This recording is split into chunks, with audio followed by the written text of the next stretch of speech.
Leo. I am the film critic for the website Quipster.net. I invite you to check out all of my written work there at Quipster.net, QWIPSTER.net. You can also find more of my reviews exclusively at the In Session Film Podcast. Go to InSessionFilm.com for more details. Today I'm going to be looking at a film that is out and about, perhaps for Oscar consideration. It's called Hidden Figures.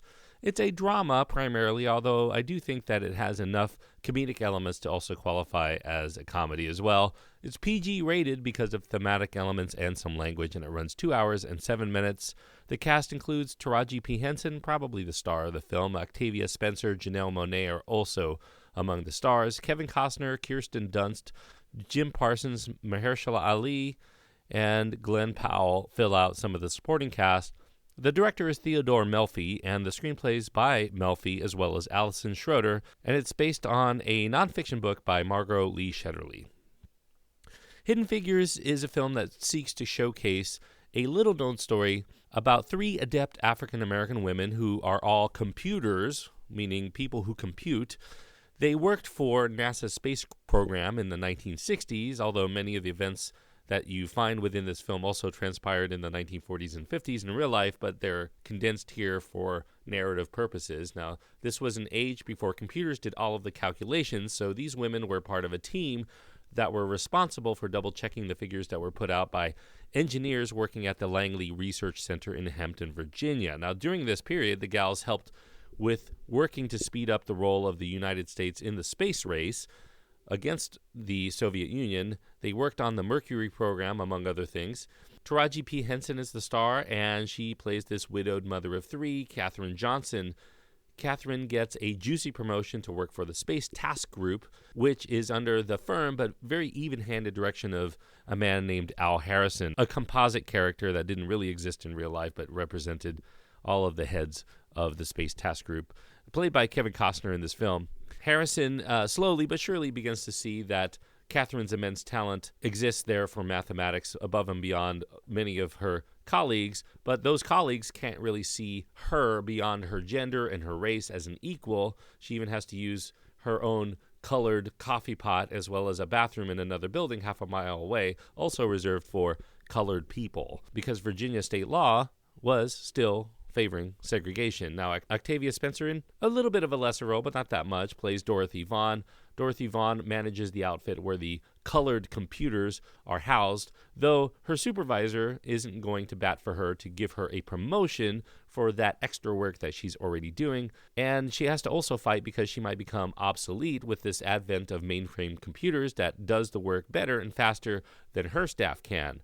Meanwhile, Janelle Monae plays Mary Jackson, who is currently working on the team that's testing the heat shielding of the spacecraft. Mary wants to be a full-fledged NASA engineer, but she's being held back by this technicality where only those who get a credential from an all-white school can apply. Of course, she can't be in that school, so she's going to have to petition to the court. Now, all 3 of them have their work cut out for them in terms of proving themselves in this organization that's almost entirely dominated by men in this area of the country that's still segregated by deep racial divides. Now, I should say before you go into this movie, this is very loosely cultivated, and by loosely cultivated, I mean this is mostly fictionalized, but still based on true events that's chronicled in that nonfiction book I mentioned earlier by Margot Lee Shetterly.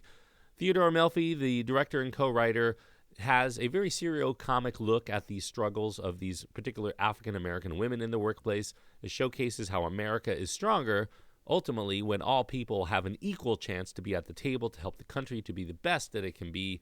Melfi does keep the energy and the vibe of his piece flowing throughout. He does keep a proper tone, and he should get credit for that. If there's an element I think that could have been handled better by Melfi, I think it's in the overbearing introduction of racist or sexist elements at every single turn that the women take. It doesn't really allow these women to be seen by us beyond their external features, mostly because I guess other people don't see them beyond those features. Now, while these aspects of the African American as well as the female perspective in trying to make it in a system geared toward whites and males should definitely be alluded to, I think it would be nice to see some more rounded characterizations for these very complex and very intelligent women beyond just how others are negatively reacting to them. There are attempts to show their lives away from the job, sure, but they do come off as forced and as phony as most Hollywood fictional narratives. I think it should be noted that the real Katherine Johnson in interviews has stated that she's always been treated as a peer within NASA, and she perceived no segregation other than what had been mandated by Virginia state law, though there was some gender bias that did exist for women there generally, for instance, not going to certain meetings and such, though that was quickly eradicated when she perceived an interest in going there. So some of the more superfluous elements of the screenplay does come from the depictions of the love lives of a couple of the main characters, including Catherine's courtship at the hands of a debonair officer in the National Guard, played by Mahershala Ali. And now it would be nice to see these historical women as human instead of these recycled characters built from cliches within a typical biopic format.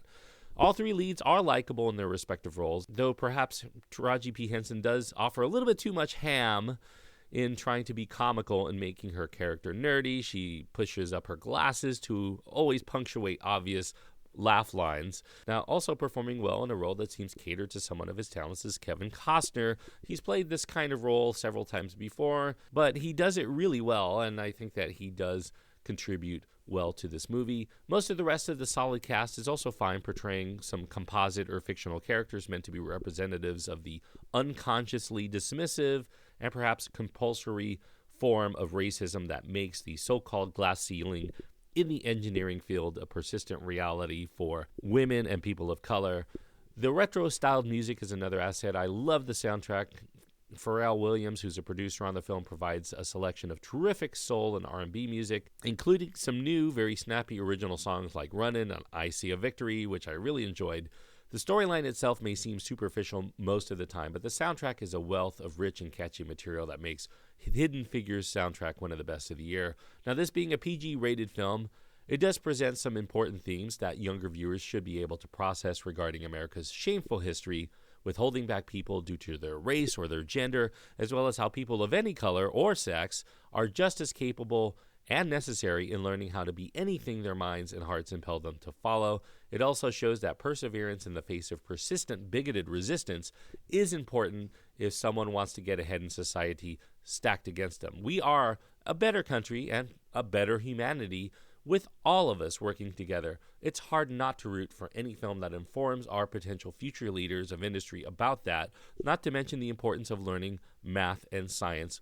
Now, although a good deal of Hidden Figures does suffer from pat and predictable story arcs and a broadness in its delivery, there's still an inherent watchability to the way Melfi has constructed this narrative in a playfully comical way that makes it still entertaining beyond the manufactured properties of its storytelling. It does follow an amusing and feel-good formula that, while it does undercut the importance of the true story about the women deserving of being recognized as actual people, it still works enough in its execution to leave general audiences feeling content with what they've seen as they walk out of the theater. For all of that, I'm going to give it 3 stars out of 4. 3 stars on my scale means that I do recommend it with a little bit of reservation for people who just want to see a feel-good biopic that actually celebrates some figures, hidden figures, as they say, for the title, that you may not have known existed. Leaders in industry of mathematics and science that are welcome role models, especially to let women and people of color know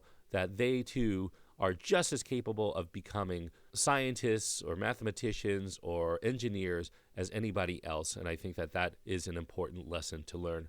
And beyond that, it is still a very watchable film in a lot of ways. There is just enough humor and just enough interesting elements that are brought up to make this a worthwhile experience for most people. 3 stars out of 4 for Hidden Figures. Thank you, everyone, for listening. I hope that you enjoyed this review. As I mentioned earlier, don't forget to catch more of my podcasting work at In Session Film. We just did our awards show as well as our top 10 films of the year. So if you want to know what my top 10 films of the year are, you can go to InSessionFilm.com and download those episodes. I believe it's episode 204, and it's in 2 parts of about 2.5 hours each. So plenty to listen to here if you have not gotten enough of my voice just from this very episode. So until next time, thanks everyone for listening. I hope that you enjoy your time anytime you get to go to the movies.